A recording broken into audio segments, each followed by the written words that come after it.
મારું નામ મીરા છે. હું 12 વર્ષની હતી ત્યારે મારા લગ્ન 32 વર્ષના માણસ સાથે થયા. હું તે સમયે બેભાન હતી.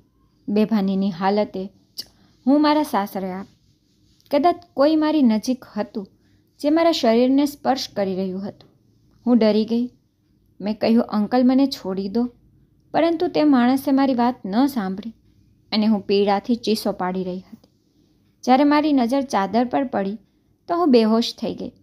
કારણ કે હું ભાવનગરની રહેવાસી છું. હું ખૂબ જ ગરીબ પરિવારમાંથી છું. મારી વાર્તા શરૂ થાય છે મારા ગામથી. અમે 2 બહેનો હતા. મારી માતાની તબિયત ખૂબ જ ખરાબ રહેતી હતી. મારી માતાનું લીવર ખરાબ હતું. મારા પિતાની પાસે પૈસા ન હતા. અમારું જીવન આમ જ ચાલતું હતું. એક દિવસ માતાની તબિયત એટલી ખરાબ થઈ ગઈ કે અમે દિલ્હી આવ્યા. ડૉક્ટરે થોડી દવાઓ આપી અને માતાને થોડી રાહત થઈ. એવી કોઈ જગ્યા ન હતી જ્યાં અમે અમારી માતાને લઈ ન ગયા હોય.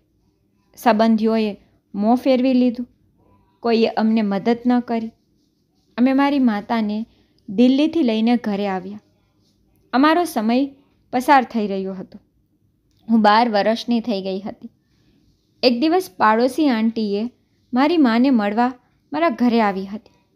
તે કહેવા લાગી, નેહા માટે પાડોશમાંથી સંબંધ આવ્યો છે. બાબા તો ખુશ થયા. માં વિચારવા લાગી, ચાલો સારું થયું. હું જીવિત છું ત્યાં સુધીમાં મારી મોટી દીકરીના લગ્ન થઈ જશે. મને ખૂબ જ આનંદ થયો. પણ બાબા થોડા ટેન્શનમાં હતા કારણ કે તેમની પાસે લગ્ન માટે પૈસા ન હતા. પરંતુ કોઈક રીતે બાબાએ આંટીને કહ્યું કે ઠીક છે, અમે સંબંધ માટે તૈયાર છીએ. પણ છોકરો શું કરે છે? આંટીએ કહ્યું, ચિંતા કરશો નહીં, છોકરો સારો છે, તેની દુકાન છે.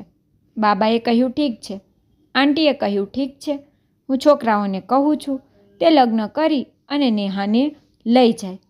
બાબા કહેવા લાગ્યા કે લોકોની ઈચ્છા પ્રમાણે થશે. આંટી કહેવા લાગ્યા તે 4 દિવસમાં લગ્ન કરવા માંગે છે. બાબા તૈયાર થયા. બાબાએ જ્યારે કેટલાક લોકોને મદદ માટે કહ્યું ત્યારે તેઓએ 1 લાખની વ્યવસ્થા કરી આપી. આજે લગ્નની બારાત આવવાની હતી. બહેનના લગ્નની બારાત જ્યારે દરવાજા પાસે આવી ત્યારે હું વરને જોવા ગઈ. પણ મેં જોયું તો આ શું? 2 દુલ્હા. હું દીદીને કહેવા ગઈ, દીદી, તમારા તો 2 દુલ્હા છે, બારાત આવી ગઈ છે. દીદી કહેવા લાગી, અરે તું પાગલ છે, 2 દુલ્હા કેમ હોય? કોઈ બીજું હશે. મેં કહ્યું, ના દીદી, હું સાચું કહું છું.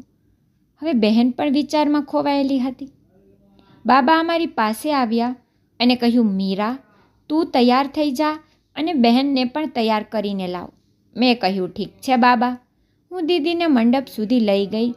પાડોશી આંટી આવી અને મારી બહેનને વર પાસે બેસાડી અને હું એ દિશામાં ગઈ જ્યાં ભોજન બની રહ્યું હતું અને લોકો જમી રહ્યા હતા. ત્યારે હું પણ ખાવા લાગી. મને ખબર પણ નહોતી આજે મારા પણ લગ્ન છે અને હું મારા પણ લગ્નનું ભોજન ખાઈ રહી છું. મેં પેટ ભરીને ખાધું અને અહીં અને ત્યાં રમવા લાગી અને પછી લગ્ન જોવા માટે મંડપમાં આવી તો અચાનક આંટીએ મને પકડી લીધી અને મને બીજા વરની બાજુમાં બેસાડી દીધી અને કહ્યું, અરે પાગલ છોકરી, આજે તારા પણ લગ્ન છે. તને ખબર નથી કે તારી બહેન સાથે તારા પણ લગ્ન છે? આ સાંભળીને મારું મગજ કામ કરતું બંધ થઈ ગયું. હું વિચારતી હતી કે મારે શું કરવું જોઈએ કારણ કે હું ખૂબ નાની હતી. હું 12 વર્ષની હતી. મારા પીરિયડ્સ પણ આવ્યા ન હતા. તો પછી હું લગ્ન કેવી રીતે કરી શકું? મેં તરત જ આંટીનો હાથ છોડાવી અને બાબા પાસે ગઈ.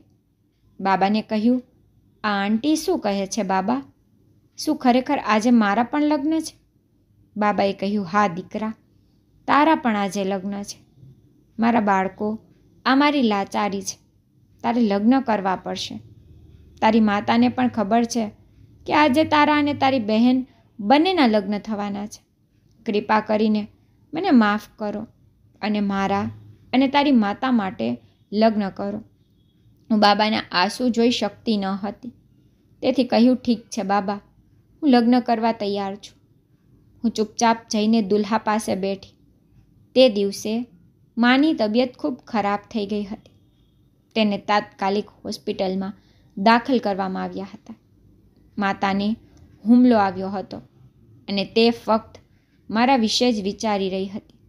તેથી તેના હૃદય પણ દબાણ પડ્યું હતું. મારી બહેન 16 વર્ષની હતી. આજે મારા જીવનનો દરેક ભાગ ખત્મ થઈ ગયો હતો. અમારા લગ્ન થયા હતા અને અમે બંને બહેનો વિદાય આપી દેવામાં આવી હતી. હું અહીં કેવી રીતે આવી અને કોની સાથે આવી મને કંઈ જ ભાન ન હતું, કારણ કે લગ્ન પછી તરત જ મને ઊંઘ આવી ગઈ હતી અને 5 કલાક પછી મને ફરીથી હોશ આવ્યો હતો. મેં આંખ ખોલી ત્યારે મારી બહેન મારી સામે હતી. એટલે મને એટલું ટેન્શન નહોતું લાગ્યું. ચાલો કોઈ નહીં, દીદી છે મારી સાથે. મારા સાસરિયામાં મારા સસરા, સાસુ, મારા પતિ અને મારી બહેનના પતિ હતા. ઘરની બધી જવાબદારી દીદીએ ઉપાડી લીધી હતી. હું આમ જ રમતી, મારા પતિ વિચિત્ર આંખોથી મારી સામે જોતા. તે જોઈને હું ડરી જતી અને મારી બહેન પાસે દોડી જતી. આમ મારા લગ્નને 3 મહિના વીતી ગયા અને મારા પીરિયડ શરૂ થયા. ટૂંક સમયમાં અઠવાડિયું પસાર થયું અને તે જ રાત્રે મને દુલ્હન બનાવીને રૂમમાં બેસાડવામાં આવી. હું દુલ્હન બનીને બેઠી હતી. પછી મેં જોયું કે મારા પતિ રૂમમાં આવી રહ્યા છે. તેને જોયા પછી હું ડરી ગઈ, કારણ કે તે ખૂબ જ યુવાન અને મજબૂત માણસ હતો. તેની ઉંમર 32 વર્ષની આસપાસ હશે. તે મારી નજીક આવ્યો અને મારા ચહેરાને સ્પર્શ કરવા લાગ્યો. હું કહી રહી હતી કે અંકલ મને છોડી દો, અને તે મને ગુસ્સામાં કહેવા લાગ્યો, સાંભળ, હું તારો અંકલ નથી, હું તારો પતિ છું. મેં કહ્યું, ઠીક છે. હું ભયથી ધ્રુજતી હતી. હું કશું જ સમજી શકતી ન હતી કે મારે શું કરવું. મેં તેને કહ્યું, તમે મને આમ સ્પર્શ કરો છો તે મને ગમતું નથી. તેણે કહ્યું, મૂર્ખ, તું મારી પત્ની છે અને તને ખબર નથી પતિ પત્ની વચ્ચે શું થાય છે. હું જાણું છું તને કદાચ ખબર નહીં હોય, તો આજે હું તને જણાવીશ કે પતિ પત્ની વચ્ચે શું થાય છે. ડરીશ નહીં. હું ચીસો પાડી રહી હતી કે મને છોડો, પણ તેણે મારી વાત ન સાંભળી અને રાત આમ જ વીતી ગઈ. સવારે મારી બહેન રૂમમાં આવી અને મને ઉઠાડી, સ્નાન કરાવ્યું અને કપડાં પહેરાવ્યા. પછી તેણીએ મને આરામ કરવા કહ્યું અને ભોજન રાંધવા ગઈ. મારા માટે જમવાનું લઈને આવી. હું મારી બહેનને કહેતી હતી, બહેન, મને છોડીશ નહીં. તે વ્યક્તિ ફરીથી મારી પાસે આવશે અને મારી સાથે. તે ખૂબ જ વિચિત્ર વ્યક્તિ છે. તેણે મારી સાથે ઘણું ખોટું કર્યું છે. બહેને કહ્યું, ચિંતા કરીશ નહીં, બધું સારું થઈ જશે. જુઓ, તું ઠીક થઈ જઈશ તો પહેલાંની જેમ જ રમવાનું અને કૂદવાનું શરૂ કરી દઈશ. ગભરાવાની જરૂર નથી. હું તારી સાથે છું. તેને મને સમજાવીને રૂમમાં છોડી દીધી હતી. હું સૂઈ ગઈ. આમ 1 મહિનો વીતી ગયો. મને ઉલટી થવા લાગી અને ચક્કર આવવા લાગ્યા. મારી બહેને ડૉક્ટરને બોલાવ્યા. ડૉક્ટરે મને તપાસીને કહ્યું કે હું ગર્ભવતી છું. મને આશ્ચર્ય થયું કે ડૉક્ટર આ શું કહે છે? આ કેવો રોગ છે? આમાં શું થાય છે? પણ તેની સાથે એક બીજી વાત પણ સારી થઈ કે બાબા ઘરે આવ્યા હતા અને તેને કહ્યું કે માં એકદમ ઠીક છે. હું વિચારવા લાગી કે આ કેવો ચમત્કાર છે. આજે જ મને સમાચાર મળ્યા કે હું ગર્ભવતી છું અને આજે માં પણ સારી થઈ ગઈ. નહીં તો માં મારી બીમારી વિશે સાંભળીને ચિંતા કરત. ચાલો, સારું થયું. માં તો ઠીક છે. હું આનાથી ખુશ હતી, પરંતુ હવે મારું જીવન સંપૂર્ણપણે બરબાદ થઈ ગયું હતું. મારા લગ્ન થયા હતા. થોડા દિવસો પછી મને ખબર પડી કે મારો પતિ પરિણીત હતો. તેની બીજી પત્ની પણ હતી. હું મૂર્ખ હતી કે મને આ બધાની કોઈ જાણકારી ન હતી. મેં વિચાર્યું, બસ, બીજી પત્ની હોય તો એમાં મારું શું? હું તો પરિણીત છું. હવે તે મારા પતિ છે. સમય આમ જ પસાર થતો હતો. ધીરે ધીરે 5 મહિના વીતી ગયા અને 5 મહિનામાં જ મારું પેટ ફૂલવા લાગ્યું. હું ડરી ગઈ અને મારા સાસુ પાસે ગઈ અને કહ્યું, આ શું માજી, મારું પેટ ફૂલાય છે, મને શું થયું છે? તેને કહ્યું, કંઈ નથી દીકરા, એવું થાય છે, તમે જાઓ અને આરામ કરો, બધું સારું થઈ જશે. હું મારી બહેન પાસે ગઈ. મારી બહેનને પણ આટલી ખબર ન હતી, પણ તેણે કહ્યું, જુઓ મીરા, તું ગર્ભવતી છે, મતલબ કે તારી અંદર એક નાનું બાળક છે. મારી બહેનની વાત સાંભળીને હું ચૂપ થઈ ગઈ અને મારા રૂમમાં આવીને બેઠી. પછી મારા પતિ આવ્યા અને કહેવા લાગ્યા, તારી વસ્તુઓ પેક કરો, હું હવે અહીં તારી સાથે રહીશ નહીં. હું હવે સુરૈયા સાથે રહીશ.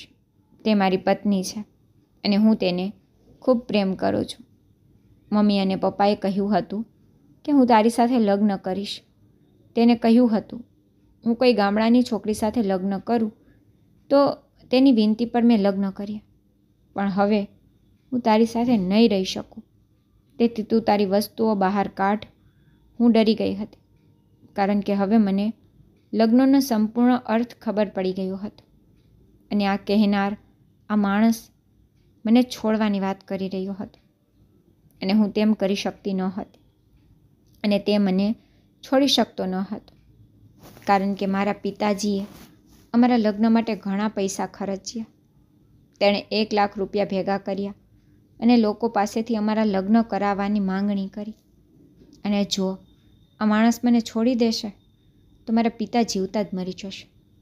મારું શું થશે? બાળકનું શું થશે?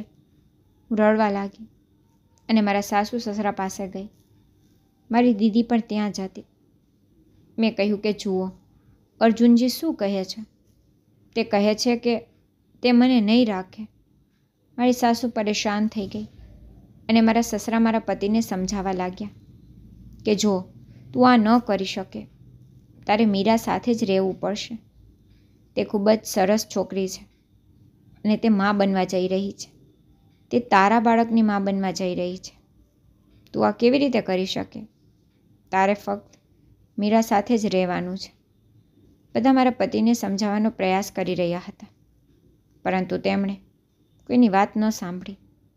આ બધું જોઈને હું વિચિત્ર રીતે અસ્વસ્થતા અનુભવવા લાગી અને મારા પતિ મને ડૉક્ટર પાસે લઈ ગયા. ડૉક્ટર એવું કહી રહ્યા હતા કે અમે બેમાંથી એકને જ બચાવી શકીએ. ડૉક્ટર મારા પતિ પર ગુસ્સો કરતા હતા કે આ છોકરી મા બનવા જઈ રહી છે, તેને આટલું દુઃખ ન આપવું જોઈએ, તેની ડિલિવરી ખૂબ મુશ્કેલ છે. તેથી તે સમયે મારા સાસરિયાએ કહ્યું કે તમે બાળકને બચાવો, મા તો અમે બીજી પણ લાવીશું, અમારો વારિસ બચાવો. મારા પતિએ કાગળ પર સહી કરી, પણ મારું નસીબ માનો કે મારું દુર્ભાગ્ય, હું પણ બચી ગઈ. મારા માતા અને પિતા બંને હોસ્પિટલમાં આવ્યા અને મારા પતિએ મને મારી મા અને પિતા સાથે મોકલી. જ્યારે મારું બાળક 3 મહિનાનું થયું ત્યારે મારા પતિએ આવીને મારું બાળક મારી પાસેથી છીનવી લીધું. મારા પતિ કહેવા લાગ્યા કે હું તારી સાથે નહીં રહીશ, હું મારી પહેલી પત્ની સાથે રહીશ અને મારા બાળકને તેના ખોળામાં નાખી દઈશ. તેણે મારી પાસેથી મારું બાળક છીનવી લીધું. બાબા ઘરે આવ્યા ત્યારે મેં તેમને બધું કહ્યું. મા પણ રડી રહી હતી.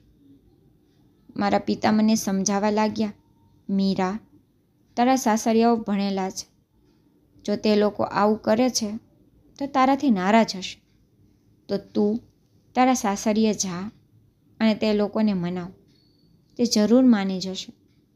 બાબા મને મારા સસરાના ઘરે લઈ ગયા અને આ બાબતે કંઈ બોલી શકતો નથી તેમ કહીને તે દરવાજાની બહારથી જવા લાગ્યા. મેં કહ્યું, ઠીક છે બાબા, હું આટલી નાની ઉંમરમાં ઘણી મુશ્કેલીઓનો સામનો કરી રહી હતી.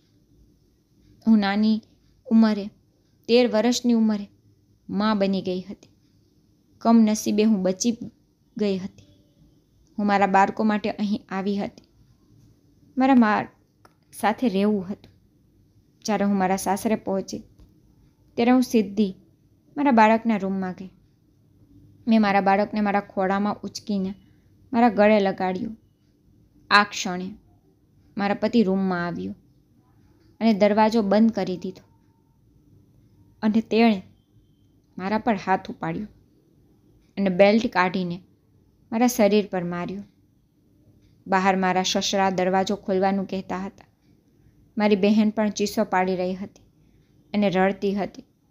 હું મારા હાથ જોડી કહેતી હતી, મને છોડશો નહીં અને મને ઘરમાં થોડી જગ્યા આપો.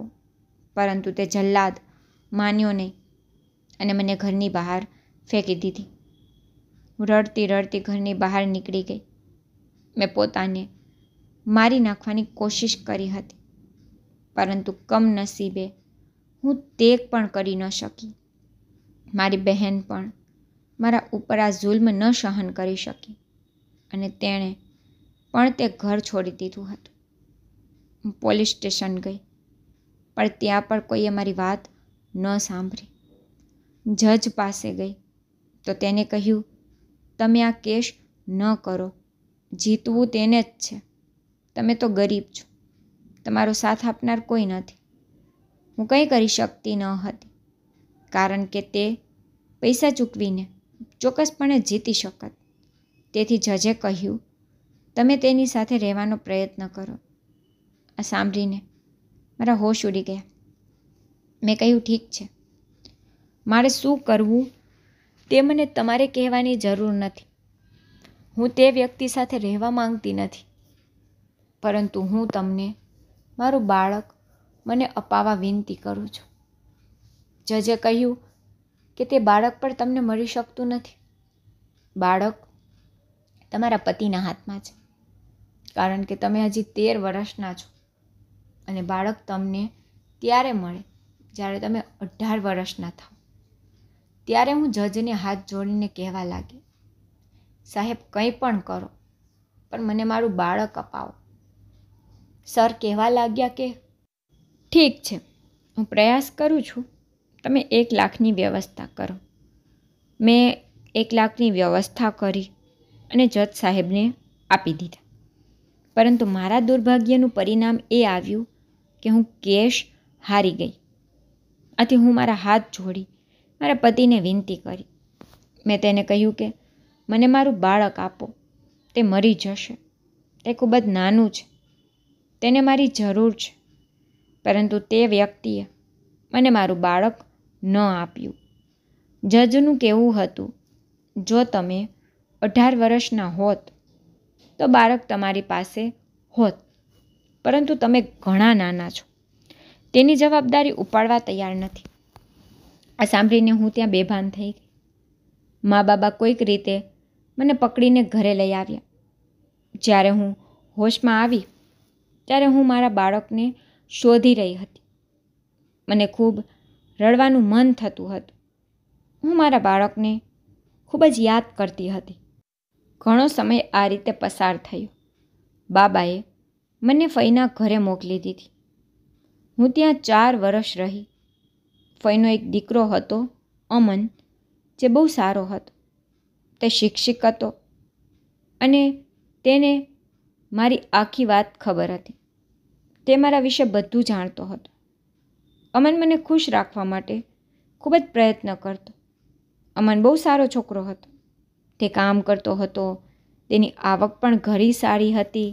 બસ આ રીતે તેને મારો અભ્યાસ પણ પૂરો કરાવ્યો. હું અહીં ખૂબ જ ખુશ હતી. હું બાબા સાથે વાત કરતી રહેતી. ફઈએ બાબાને કહ્યું હતું કે હું અહીં એકદમ ઠીક છું.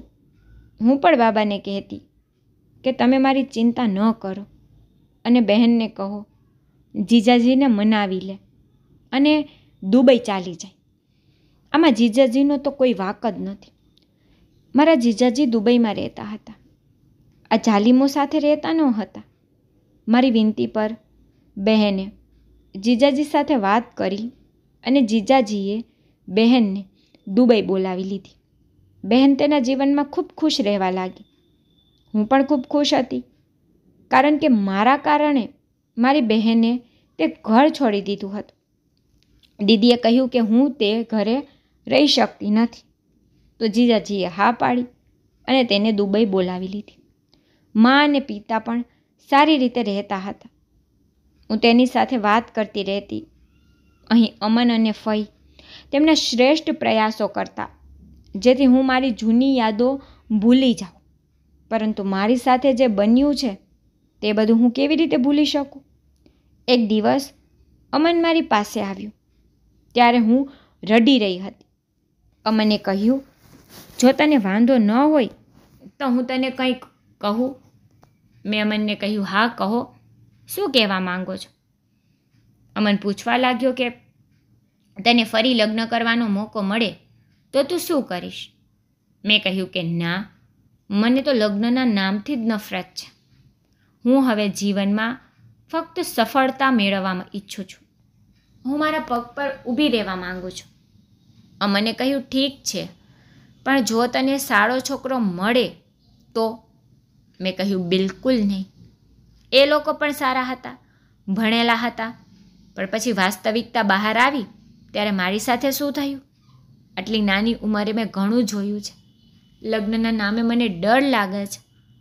અમન કહેવા લાગ્યો, તું કેમ રડે છે? તું કેમ ડરે છે? હું તારી સાથે છું. જો તને વાંધો ન હોય તો શું તું મારી સાથે લગ્ન કરી શકે છે? અમનની વાત સાંભળીને મારા રૂંવાટા ઊભા થઈ ગયા. આ કેવી રીતે બની શકે? તે મારા વિશે બધું જ જાણતો હતો અને આટલું બધું જાણવા છતાં તે મારી સાથે લગ્ન કેવી રીતે કરી શકે? તે બહુ સરસ છોકરો હતો. તેને તો કોઈ પણ સારી છોકરી મળી શકે છે. તે આટલું સારું કામ કરે છે, પછી તે મારા જેવી છોકરી સાથે લગ્ન કરવાનું કેમ કહે છે? તે કહેવા લાગ્યો, મીરા, બસ તું એકવાર હા કે. હું મા સાથે વાત કરીશ. તારા જીવનમાં જે કંઈ દુઃખ છે તે હું ખત્મ કરી દઈશ. હું તને વચન આપું છું. તારા જીવનના બધા જ ઘા હું મારા પ્રેમથી ગાયબ કરી નાખીશ. અને તને સાચું કહું, જ્યારથી તું મારા જીવનમાં આવી છે ને, હું તને ખૂબ પ્રેમ કરું છું. આ માસૂમ ચહેરા પરથી તું જાણે છે, તું ખૂબ જ સરસ છોકરી છો. માતાને પણ આની સામે કોઈ વાંધો નહીં હોય. હું માને મનાવીશ. મેં તેને કહ્યું કે ના અમન, આ ન થઈ શકે. હું તારી સાથે લગ્ન નહીં કરી શકું. ફઈ ક્યારેય સંમત થશે નહીં. અમન કહેવા લાગ્યો, જો માં સંમત થાય તો તને કોઈ વાંધો નથી. મેં કહ્યું, હું તેના વિશે વિચારીશ ને પછી તમને કહીશ. અમન, હું હજુ એ બધી વાતો ભૂલી શકી નથી. મને હજી પણ મારું બાળક યાદ છે.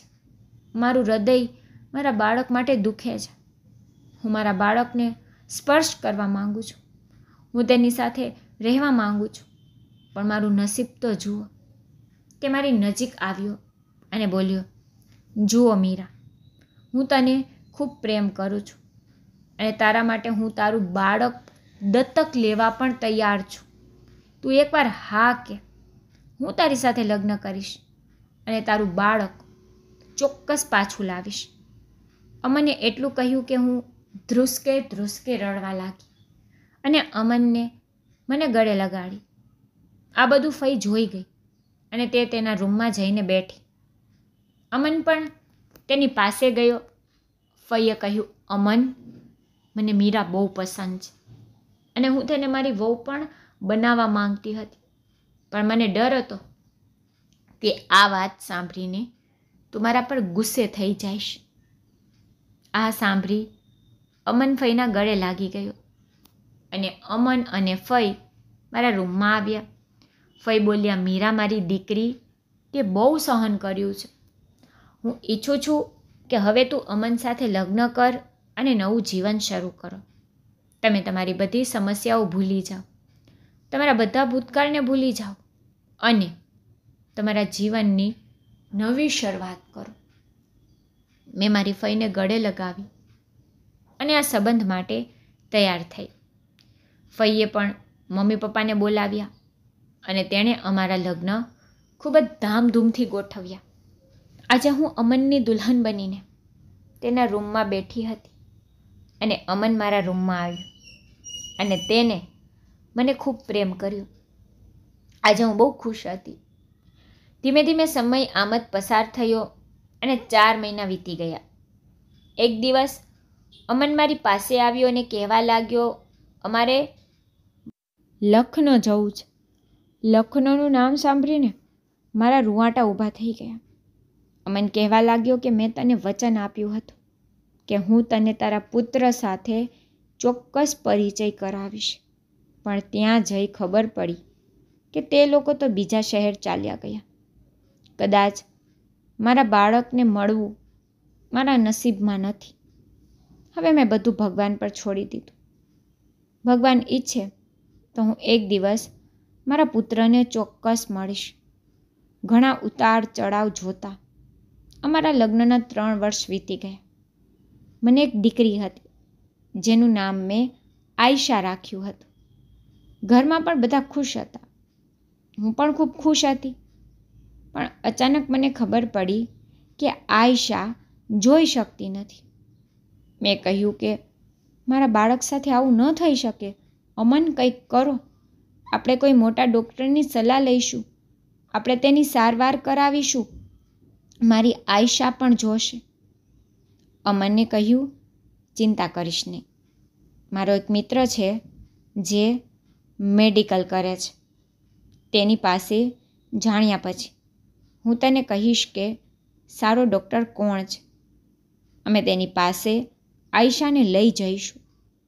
અમને તેના મિત્રને ફોન કરીને પૂછ્યું તો તેના મિત્રએ અમનને કહ્યું, જુઓ મિત્ર, જો તમારે કોઈ સારા ડૉક્ટરને મળવું હોય તો તમે અહીં સારવાર ન કરાવી શકો. તમારે બીજા શહેર જઈને સારવાર કરાવવી પડશે. ત્યાં આયશા બરાબર થઈ જશે, કારણ કે ત્યાં એક ડૉક્ટર ખૂબ મહાન છે. અને તેના મિત્રને કહ્યું કે ઠીક છે દોસ્ત, તું આમ કર, મને તે ડૉક્ટરનું સરનામું આપ. હું બહાર જવા તૈયાર છું. તેના મિત્રે અમનને સરનામું આપ્યું. ફઈએ કહ્યું, તમે લોકો જઈને આયશાની સારવાર કરાવો. ગમે તેટલા પૈસા થાય. તમારે લોકોને એ વિચારવાની જરૂર નથી. અમે ટ્રેન પકડી બીજા શહેર ગયા અને અમે તે ડૉક્ટરની એપોઇન્ટમેન્ટ લીધી અને આયશાનું ચેકઅપ કરાવ્યું. ડૉક્ટરે કહ્યું કે 1 મહિનો લાગશે, ચિંતા કરશો નહીં, કંઈ થયું નથી. આ બાળકની આંખ ઉપર એક ગઠ્ઠો છે અને તેને ઓપરેશનની જરૂર પડશે. આ બાળક એકદમ સારું થઈ જશે. તમે લોકો વધુ ચિંતા ન કરો. તે કોઈ મોટી વાત નથી. ડૉક્ટરની વાત સાંભળીને મને થોડી ખુશી થઈ.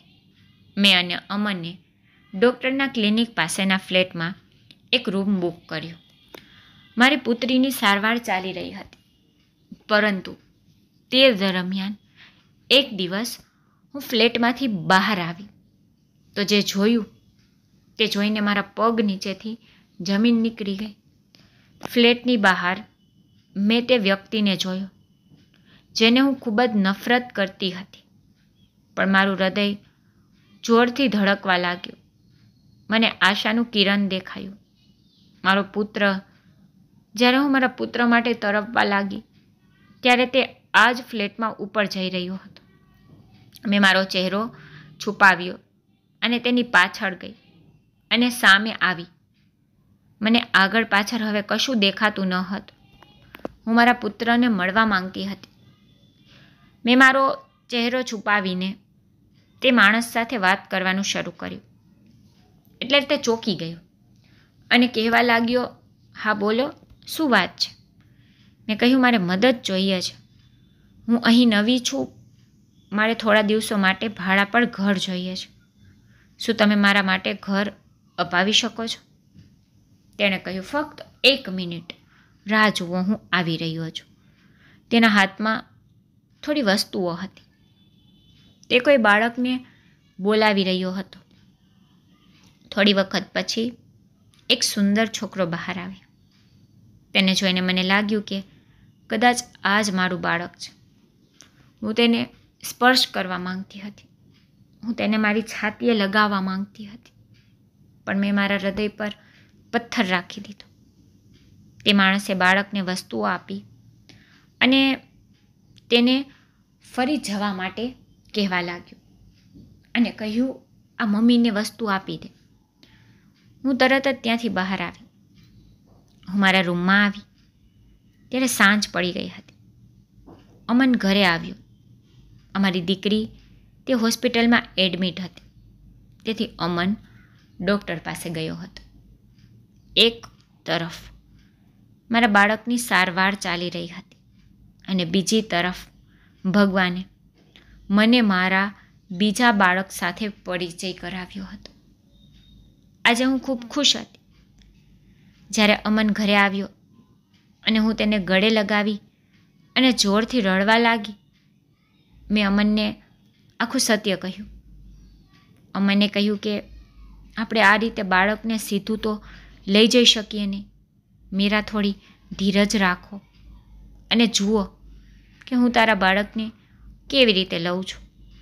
મેં કહ્યું, અમન, મને મારું બાળક જોઈએ છે. હું મારા બાળકને કોઈ પણ સંજોગોમાં મારી પાસે જોવા માંગુ છું. અમને કહ્યું, ઠીક છે, હું હમણાં જજ સાથે વાત કરીશ. અમનની પહોંચ દૂર દૂર સુધી હતી. અમને જજને ફોન કર્યો તો જજે કહ્યું, અમન, આ ઘણા વર્ષો પહેલાંની વાત છે અને હવે બાળક તેના પિતા સાથે જ રહેવા માંગશે. જ્યારે બાળકનો કોર્ટમાં જવાબ માંગવામાં આવશે ત્યારે મા અને પિતા બંનેને તેની સામે ઊભા કરવામાં આવશે. બાળકને પૂછવામાં આવશે કે તે કોની સાથે રહેવા માંગે છે. જ્યાં સુધી મને લાગે છે ત્યાં સુધી તે 8 વર્ષનો તો છે અને તે બાળક તેના પિતા સાથે રહેવાનું જ પસંદ કરશે, કારણ કે તેણે તેની માતાને તો ક્યારે જોઈ નથી, જેને તેણે બાળપણમાં જોઈ હતી. તો છોકરો તેના બાપ સાથે રહેશે. આ કેસનો કોઈ ફાયદો નથી, કારણ કે બાળક ક્યારે તેની માતા સાથે રહેવા માંગશે નહીં, કારણ કે તે હંમેશા તેના પિતાને તેની નજીક જોતો હતો. તો મહેરબાની કરીને એકવાર ધ્યાનથી વિચારો, પછી મને જવાબ આપો. હું આ કેસ માટે તૈયાર છું, પણ આ બધી વાતો સાંભળ્યા પછી ક્યાંક ને ક્યાંક મને લાગ્યું કે સાહેબ સાચા છે. મારું બાળક મને ક્યારેય ઓળખશે નહીં. તે તો તે વ્યક્તિને ઓળખશે, તે બીજી સ્ત્રીને તેની માતા ગણશે. તે ક્યારેય મારી સાથે રહેવા તૈયાર નહીં થાય. મિત્રો, તો હવે તમે મને કહો કે મારે શું કરવું જોઈએ? મારા બાળકને પાછું મેળવવા માટે કોર્ટમાં કેસ લડવો જોઈએ કે તેને તેની સાથે છોડી દેવો જોઈએ? કૃપા કરીને અમને કોમેન્ટ બોક્સમાં જણાવજો અને તમને મારી વાર્તા કેવી લાગી છે તે કોમેન્ટમાં જરૂરથી કહેજો અને લાઇક, શેર, સબસ્ક્રાઈબ જરૂરથી કરજો. Thank you.